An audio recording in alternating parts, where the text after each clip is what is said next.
warahmatullahi wabarakatuh. Yang terhormat penguji ujian PPG dalam jabatan kategori 1 gelombang kedua tahun 2022 LPTK Universitas Muhammadiyah Makassar. Perkenalkan, nama saya Melinda Yusni Syam. Saya mengajar di SMP Negeri 5 Palmana. Hari ini Senin tanggal 12 Juni 2023 saya akan melakukan kegiatan pembelajaran yaitu dengan materi teks cerita fantasi. Selamat menyaksikan.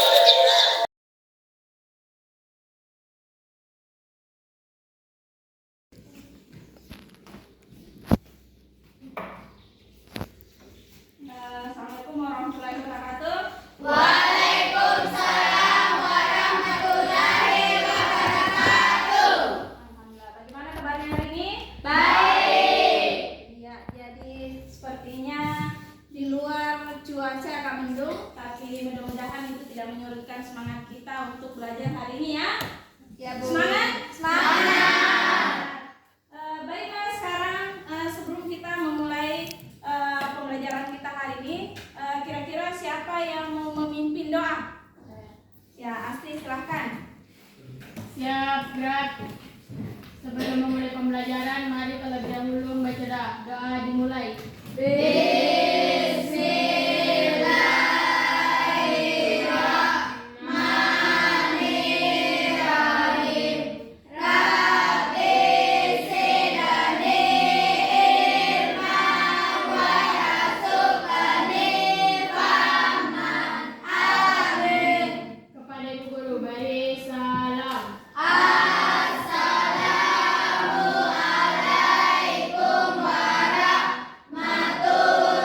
warahmatullahi wabarakatuh. Waalaikumsalam warahmatullahi wabarakatuh. Ya, sekarang saya ingin mengecek kehadirannya dulu. Kira-kira siapa yang tidak hadir hari ini? Hadir semua. Hadir semua, lengkap ya. Ya, jadi sekarang kita mulai saja. Saya ingin memperlihatkan dulu. Kita lihat dulu di depan. Kita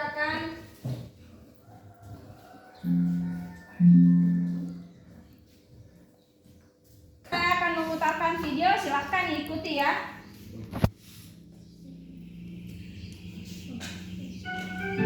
Ya, silahkan berdiri semuanya.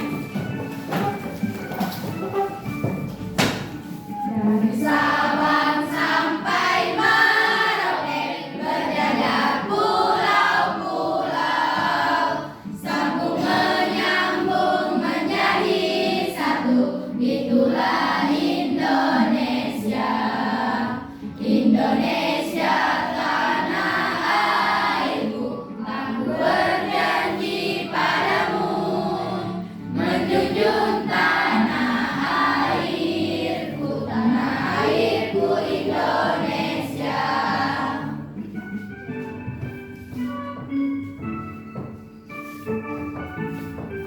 Baiklah, sebelum kita memasuki materi selanjutnya, saya ingin mengecek kira-kira ada tidak masih ingat yang materi minggu lalu? Teks deskripsi. Baiklah, teks deskripsi ya. Jadi masih ingat tidak pengertian dari teks deskripsi? Masih? Masih. Ya, masih. Angkat tangan coba yang masih ingat. Angkat tangan. Coba Inca. Teks deskripsi adalah teks yang menggambarkan objek, tempat, dan peristiwa tertentu dengan sangat rinci. Oke, baiklah ya. Jadi itu tadi pengertian dari teks deskripsi. Selanjutnya masih ingat ada apa lagi selain pengertian? Struktur dari teks deskripsi. Coba siapa angkat tangan? Coba. Identifikasi, deskripsi bagian penutup. Ada 3 berarti ya. Yang pertama adalah Identifikasi, dan yang kedua deskripsi bagian, bagian dan yang terakhir penutup. penutup. Itulah materi kita minggu lalu ya, tentunya masih ingat. Sekarang kita akan belajar tentang cerita fantasi. Nah, jadi ada yang pernah menonton, mungkin kalian pernah mendengar ataupun melihat ataupun menonton secara langsung itu di televisi tentang cerita fantasi. Jadi hari ini kita akan belajar tentang cerita fantasi. Kemudian apa sih tujuannya dari pembelajaran kita hari ini? Yaitu tujuannya adalah peserta didik mampu menganalisis unsur-unsur teks cerita fantasi dan menemukan jenis teks cerita fantasi serta dapat menceritakan kembali isi dari teks cerita fantasi sesuai urutan alur yang sudah didengar ataupun dibaca dengan runtut. Nah, jadi inilah tujuan pembelajaran kita pada hari ini. Jadi sekarang saya ingin mengecek kembali semangatnya. Mana semangatnya? Mana semangat paginya? Semangat pagi? Semangat pagi, mari berliterasi, meraih mimpi.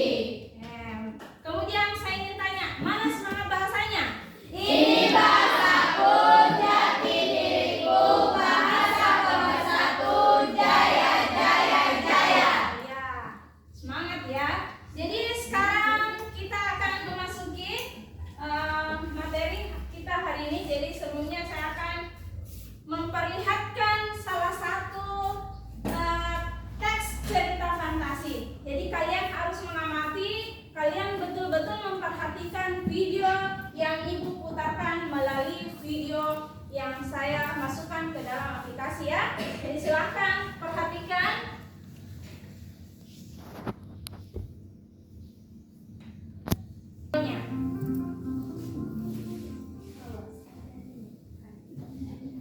Di topeng Sulawesi, kisah nenek Pakande sudah dikenal turun-temurun.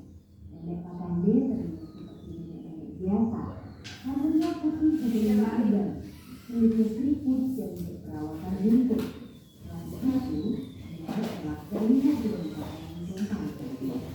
Ini menunjukkan penampilan itu.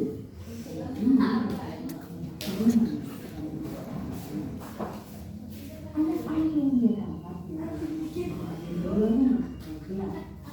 tahu kan juga anak-anak yang malam. Oleh sebab itu para orang tua selalu mengingatkan anak-anaknya agar segera masuk ke rumah setelah hari terbenam. Suatu sore ada kakak beradik yang bermain judi di halaman rumah. Karena sudah mulai gelap, ibu mereka pun mengingatkan mereka. Anak-anak, ayo masuk rumah. Sebentar lagi matahari akan mengelam. Jangan sampai kalian ditangkap nenek Pakande. Ibu. Dua anak itu tidak percaya pada peringatan sang ibu. Benar saja, ketika ibu mereka masuk sebentar ke dalam rumah, nenek Pakande dengan cepatnya muncul dan menangkap kedua anak itu. Walaupun seperti nenek-nenek, dia ternyata bisa melesat dengan cepat ketika menggendong dua anak. Orang tua dua anak itu kemudian mencari-cari anak mereka dengan bantuan para warga. Sayangnya kakak beradik itu sudah menghilang di telan bumi. Bapak dan ibu mereka pun amat bersedih. Keesokan harinya, warga yang resah berkumpul untuk mencari cara menghentikan nenek Pakande yang merajalela. Seorang pemuda bernama Labedu menjelaskan idenya pada para warga. Mereka akhirnya memutuskan untuk mengikuti saran Labedu dan mengumpulkan kulit rebung, busa sabun, jarum, sejumlah kura-kura dan belut, serta batu-batu besar. Kemudian, para warga mematikan semua lampu rumah mereka, meninggalkan lampu terang di rumah panggung besar di ujung kampung. Nenek Pakande yang sedang mencari mangsa melihat bahwa ada anak kecil yang belum tidur di rumah itu. Dia pun mendatangi rumah itu. Hai nenek Pakande, mau apa kau datang kemari? Ujar suara menggelegar yang mengejutkan sang nenek. Siapa kau? Tanya nenek sembari mencari-cari asal suara itu. Aku adalah penangkap nenek-nenek jahat sepertimu Pakande. Jangan harap kau dapat lolos setelah menangkap anak-anak tak berdosa selama ini. Ujar Labedu yang sedang bersembunyi dan menyamar jadi raksasa. Dia menggunakan kulit rebung untuk membuat suara bergema seperti raksasa. Air bisa disebutnya air liur raksasa. Jarum dan kura-kura disebutnya sisi dan kucuran raksasa. Nenek Pakande itu tergigit dan merasa ketakutan. Dia segera berlari keluar rumah. Dan tergesa-gesa dia tidak melihat kalau ada bulu-bulu musuh di tengah panggung. Dia pun terpeleset dan jatuh menghantam batu-batu besar yang diletakkan di bawah tangga. Itu yang katakan deh, hanya tempat dia. Lihat salah satu wajah. Rupanya banyak warga yang sudah menunggu di luar rumah. Mereka sudah mengejar nenek Pak Kande.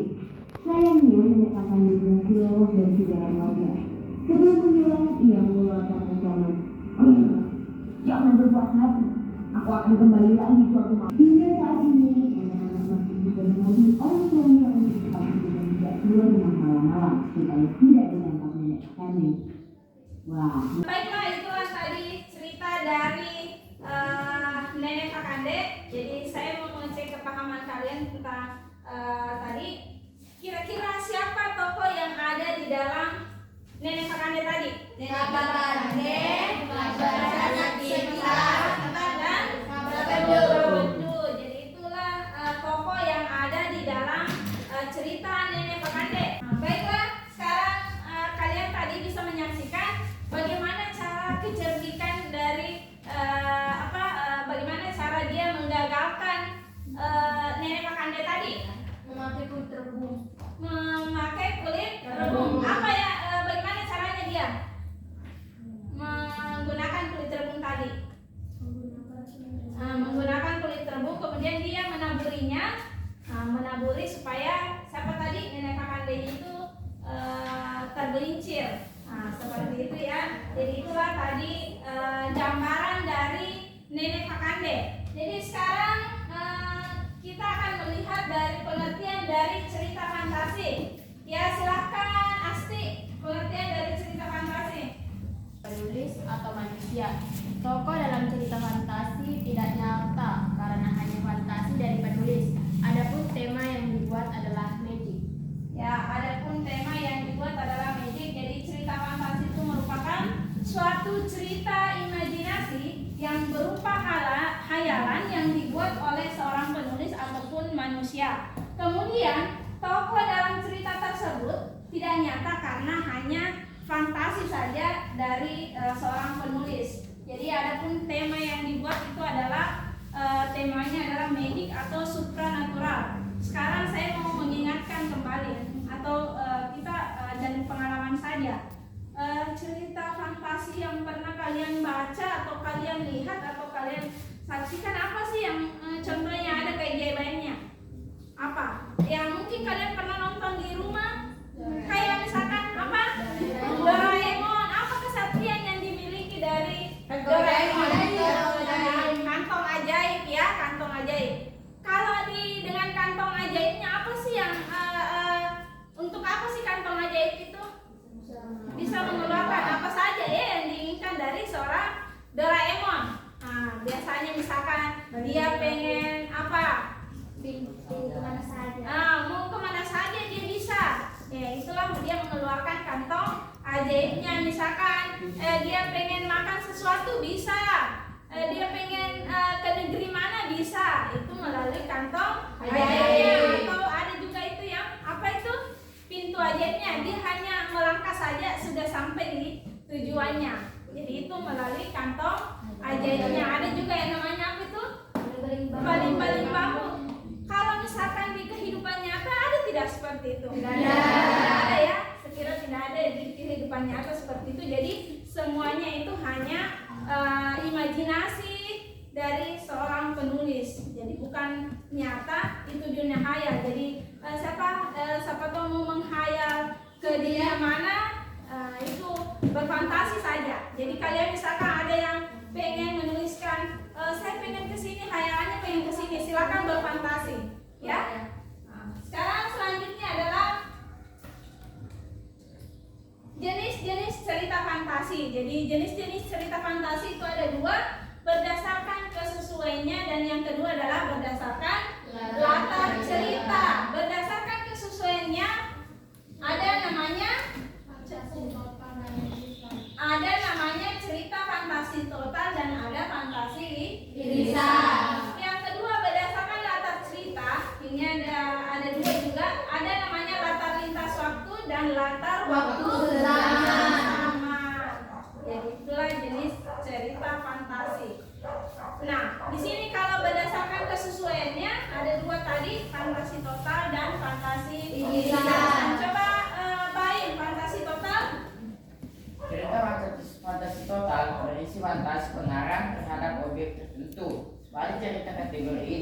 tidak terjadi dalam dunia nyata. Oke, tadi cerita fantasi total itu berisi fantasi pengharap terhadap objek tertentu. Kemudian pada cerita kategori ini semua tidak terjadi dalam dunia nyata. Jadi semua nama objek, nama orang, nama kota hanya benar-benar rekaan. Kalau tadi cerita cerita Nenek Pakande itu tempatnya di mana sih tadi? Sopeng. Berarti ini termasuk fantasi total atau fantasi yang lain? Total. Fantasi total. Kalau fantasi total berarti nama tempatnya itu dikarang. Itu dikarang tidak? Tadi tidak ya? Karena ada tempatnya betul-betul itu di daerah Sopeng. Berarti dia termasuk fantasi risan. Coba kalau fantasi risan pengertiannya seperti apa? Coba Aura.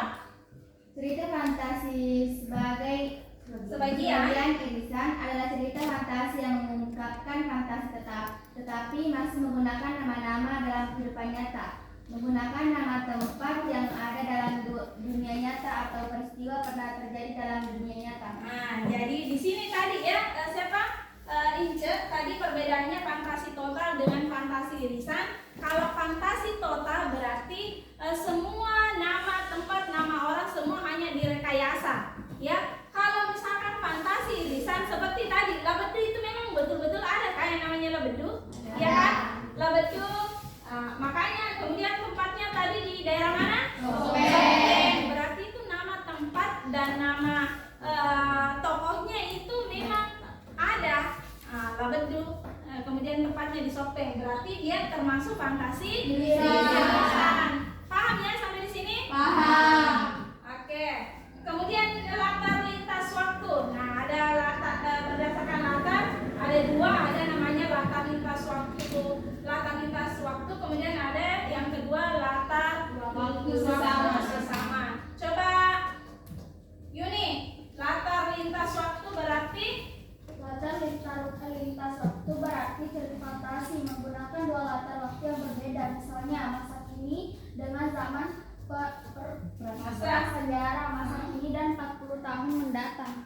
iya. Kemudian kalau latar waktu sesama coba siapa? Coba. Latar waktu zaman berarti latar yang digunakan suatu masa fantasi masa kini, fantasa masa lampau atau fantasi masa yang akan datang Atau futuristik. Nah, jadi ini ada latar lintas waktu, kemudian ada latar waktu sesama. Sekarang struktur dari cerita fantasi ada 3. Coba siapa?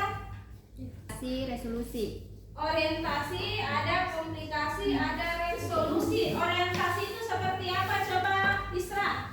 Mengenalkan latar tokoh. Mengenalkan latar tokoh. Coba Cynthia. Komplikasi.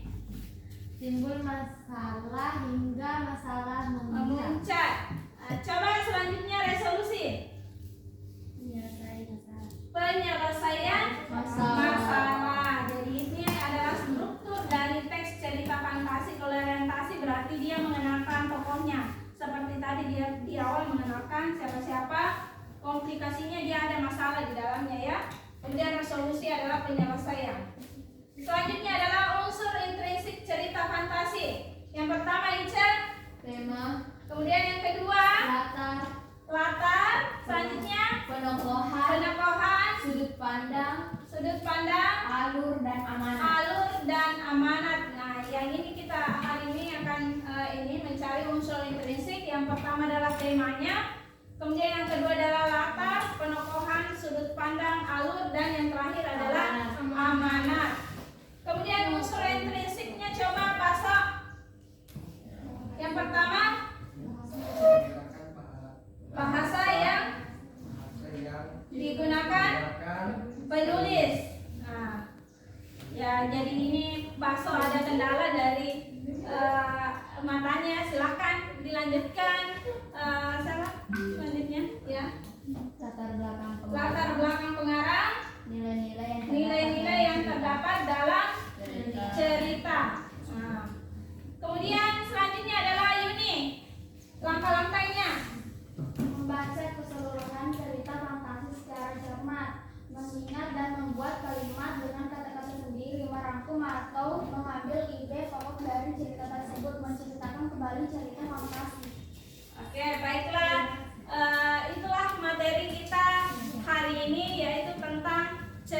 fantasi. Jadi kalian sudah menyaksikan bagaimana ceritanya. Jadi hari ini ada 3 yang kita akan lakukan. Yang pertama adalah menganalisis unsur-unsur intrinsik yang ada pada teks cerita fantasi. Kemudian yang kedua adalah menentukan jenis teks cerita fantasi. Kemudian yang terakhir adalah menceritakan kembali teks cerita fantasi. Jadi sebentar Ibu akan membagikan LKPD. Ya, ada 3 tadi poin yang akan kamu kerjakan. Silakan dikerjakan. Kira-kira Ibu, kalau Ibu misalkan memberikan waktu kira-kira berapa menit kalian bisa mengerjakan? 10. Yakin 10? 15. Yakin 15? Ya, 15 ya, 15 menit. Oke, baiklah. Sekarang saya akan Ibu akan membagikan LKPD. Tapi sebelumnya kalian pegel-pegel ya? Tidak. Ya, mengantuk? Tidak. Tidak. Semangat? Semangat. Baiklah, semangat ya. Jadi sekarang coba Ibu akan supaya kalian tidak mengantuk. Ya, nyanyi dulu. Ya, kita nyanyi ya. Masih semangat? Semangat. Ya, nyanyi. Ini pelajaran Pancasila. Ya, ya semangat. Terbukalah matamu, saatnya meraih mimpimu. Arahkan pandangan ke depan, Tuhan menunggu. Sadarilah masa berganti, tantangan kan kita hadapi. Bergandeng tangan untuk negeri, era kita menanti berseri. Kita belajar Pancasila, mata bernafas dalam sila-silanya. Kita belajar Pancasila, ayo kita jaga untuk Indonesia. Bersatu dalam perbedaan, berpegang tangan dan berlari. Singkirkan egomu, oh kawan, demi negeri ini. Jadilah generasi emas, cerdaskan negeri untuk kita. Berjuang dan harus berani, kita menorehkan prestasi. Ya, silakan.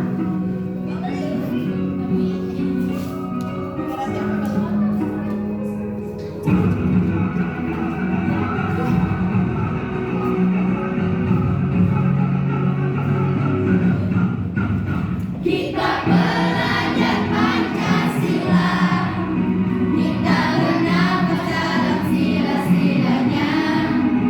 Kita belajar Pancasila, ayo kita jaga untuk Indonesia. Kita belajar Pancasila, kita bernafas dalam sila-silanya. Kita belajar Pancasila, ayo kita jaga untuk Indonesia. Ore, semangat ya.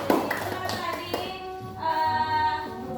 pelajar Pancasila. Jadi ini membuat kita kembali semangat ya dengan diputarkannya tadi lagu pelajar Pancasila ya.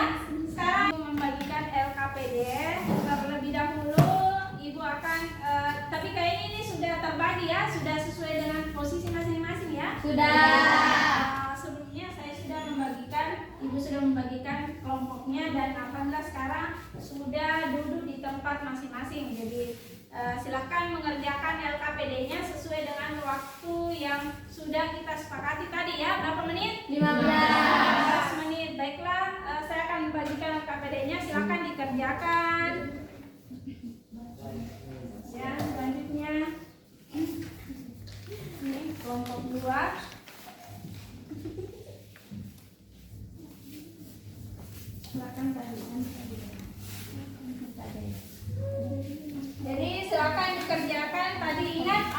tiga yang kita akan cari analisis hari ini. Yang pertama adalah menganalisis unsur intrinsiknya, kemudian yang kedua adalah menentukan jenis teks ceritanya, kemudian yang ketiga adalah menceritakan kembali. Jadi ibu akan kalian akan nanti menceritakan kembali di depan ya. Pak? Silakan mengerjakan, silakan.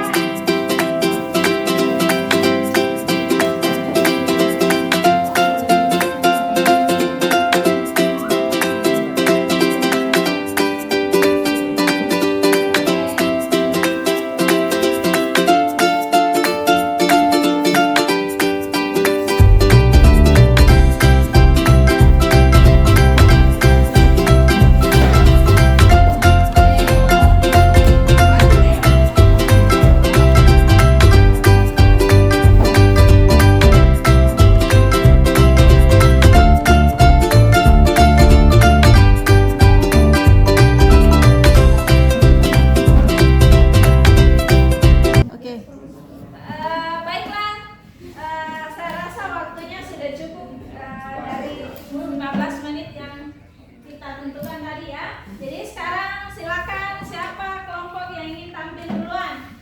Silakan. Coba kelompok 1. Silakan.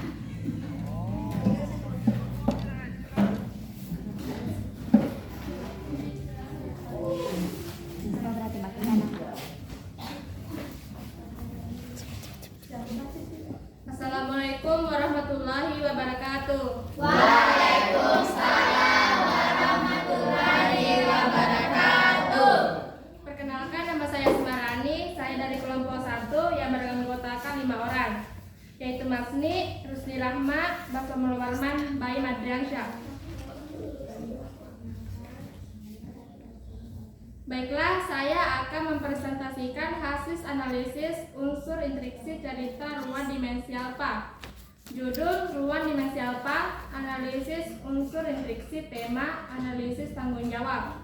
Tokoh dan penokohan: Elsa pemarah baik hati, Doni bertanggung jawab, Ardi pemaaf dan setekawan. Alur maju atau progresif. Latar waktu abad ke-23. Latar tempat laboratorium dan tata surya galaksi Andromeda. Sudut pandang. Wassalamualaikum warahmatullahi wabarakatuh. Waalaikumsalam warahmatullahi wabarakatuh. Baiklah, itulah presentasi dari kelompok 1. Silakan dari kelompok selanjutnya, yaitu kelompok 2. Silakan. Assalamualaikum warahmatullahi wabarakatuh. Waalaikumsalam warahmatullahi wabarakatuh. Perkenalkan, nama saya Nur Rahmi dari kelompok 2. Anggota kelompok saya Miftah, Astirahayu, dan Erna. Saya akan membacakan analisis unsur intriksi.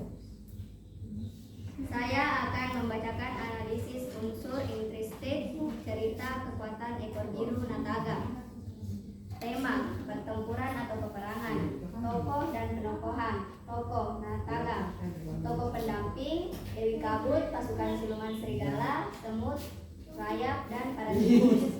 Penokohan protagonis Nazara, karakter pemberani, cepat mengambil keputusan. Antagonis pasukan siluman serigala. Kelompok 2 dan selanjutnya yang terakhir adalah dari kelompok 3. Ya, silakan.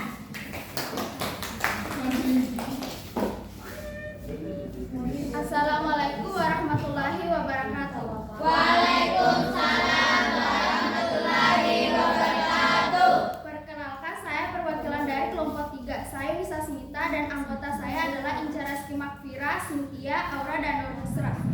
Judul, berlian 3 warna.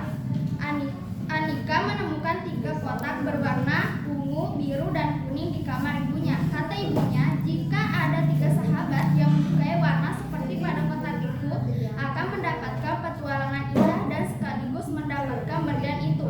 Tapi waktu yang diberikan untuk berpetualang hanya 1 jam. Anika menyukai warna ungu. Tamika, teman dekat Anika, menyukai warna biru, dan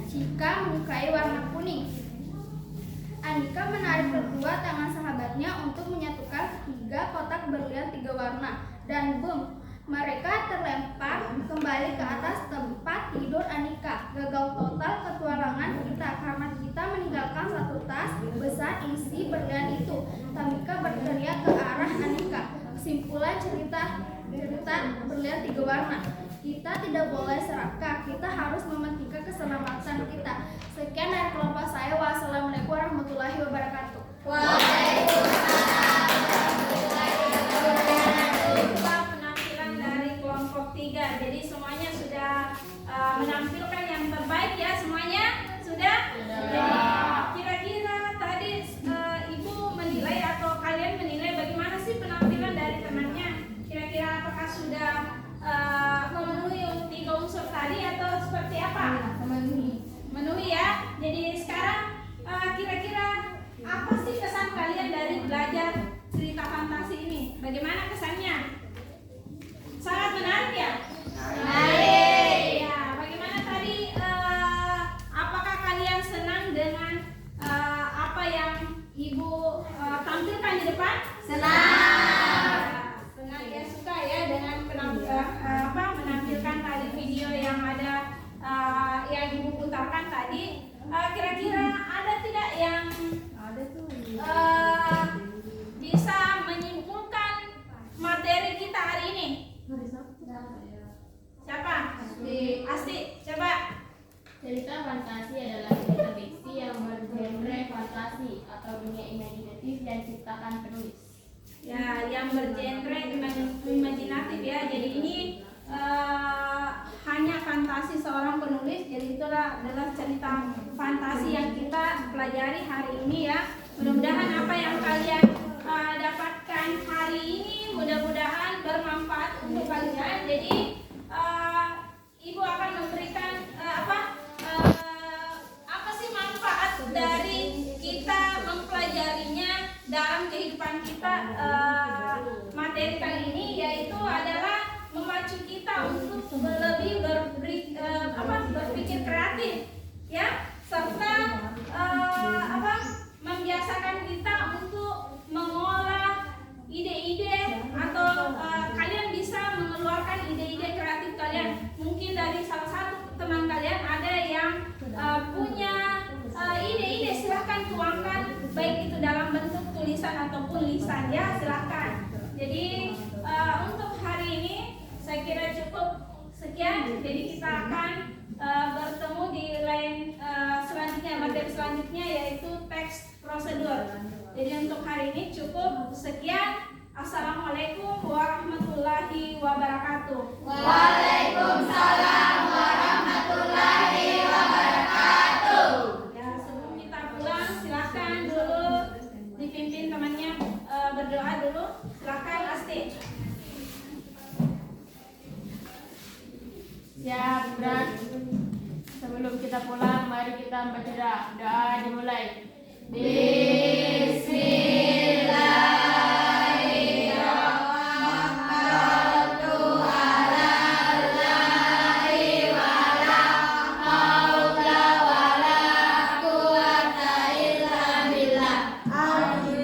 Kepada Ibu Guru, beri salam.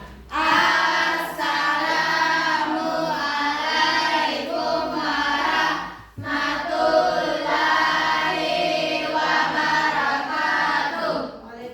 warahmatullahi wabarakatuh. Jadi silakan kalian pulang masing-masing ya, di rumahnya, jangan pulang ke rumah saya, tapi pulang di rumah kalian. Ya silakan. Sudah.